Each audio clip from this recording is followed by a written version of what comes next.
everyone, it's Lori, and I'm here today with Eva. And Eva is going to be sharing with us a project that she did for our homeschool on the Diary of Anne Frank. So, first of all, we kind of chose to create a literature course around reading about World War II because somebody really likes books about World War II. So, Anne Frank is one that I did assign. We had a copy somewhere in our house, and we couldn't necessarily find it. I mean, we probably could have had we tried hard enough. So she checked out one from the library And that then it was was a different edition. overdue. Oh yeah, and then it was like way overdue. And she also Uh, checked it out from the digital library so she could read it on her phone. It was a whole process. But so the version that she read was called what again, Eva? the definitive edition.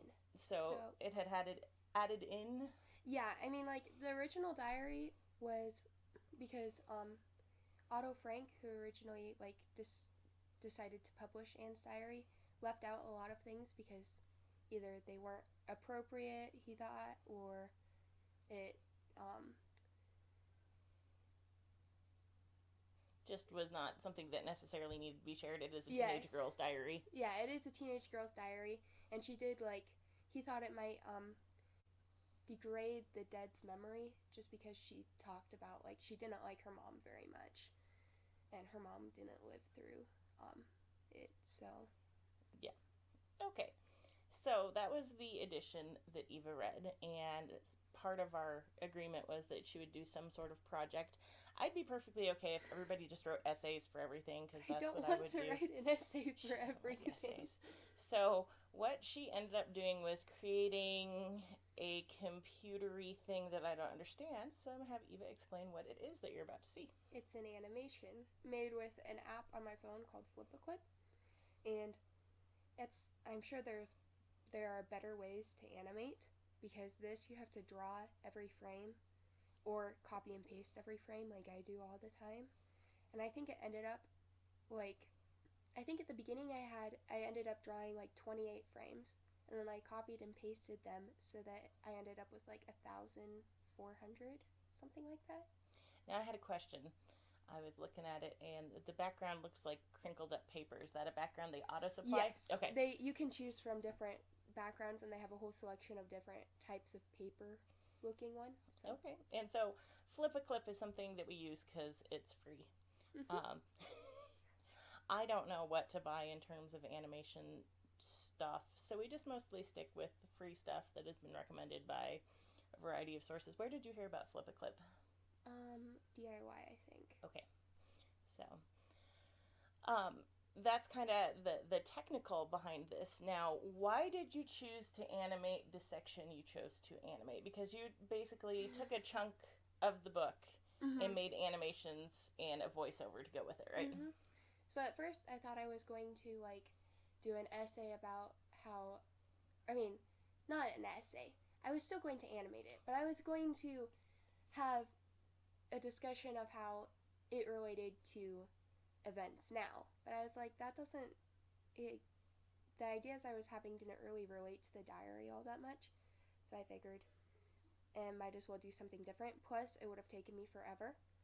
So my second idea was to animate a different portion that just went through her day-to-day life by each hour. But I started to do that, and I realized how long it was going to take me, and I gave up.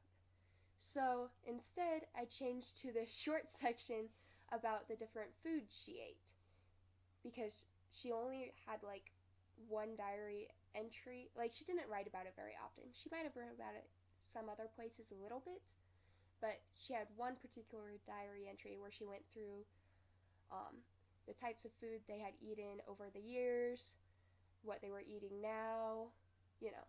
So, So, because there were different food shortages, their food was pretty boring for chunks at a time. yeah. And Eva likes food. Yeah. So, we were driving up to Denver and she was animating Endive on the way. I didn't know what endive looked like. Oh, now we're going to go ahead and we're going to play her little clip and we'll be back in a minute. My dearest Kitty, contrary to my usual practice, I'm going to write you a detailed description of the food situation. since it's become a matter of some difficulty and importance. In the 21 months we've lived here, we've been through a good many food cycles, a period in which we've only had one particular dish. For a long time, we ate nothing but endive. Endive with sand, endive without sand, endive with mashed potatoes, endive and mashed potato casserole. Then it was spinach, followed by kohlrabi, salsify, cucumbers, tomatoes, sauerkraut, etc., etc. Now, however, we're going through the most delightful period so far, because there are no vegetables at all. Our weekly lunch menu consists of brown beans, split pea soup, potatoes with dumplings, potato kugel, and, by the grace of God, turnip greens or rotten carrots. And then it's back to brown beans.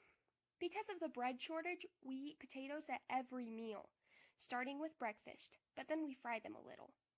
To make soup, we use brown beans, navy beans, potatoes, packages of vegetable soup, packages of chicken soup, and packages of bean soup. There are brown beans in everything, including the bread. For dinner, we always have potatoes with imitation gravy, and thank goodness we've still got it, beet salad. I must tell you about the dumplings. We made them with government-issue flour, water, and yeast. They're so gluey and tough that it feels as if you have rocks in your stomach. But oh well.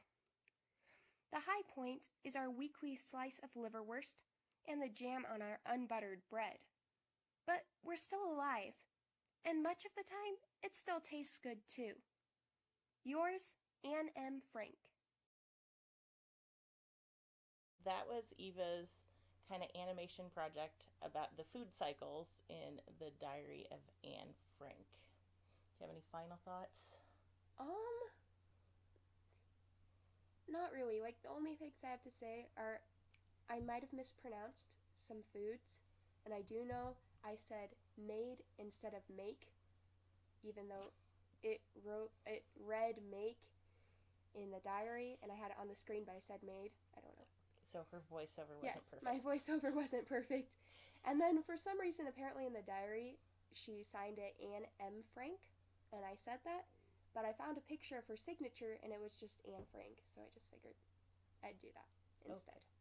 So would you recommend the Diary of Anne Frank as much read? Would you recommend the definitive edition? Do you feel like the older edition would be better?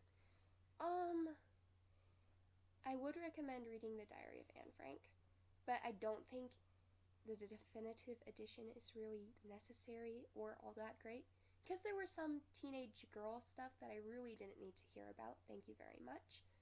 And, like, the main reason why you'd be reading it is to get a glimpse into their life, and you can do that without having to hear about all the terrible stuff she did as a teenager.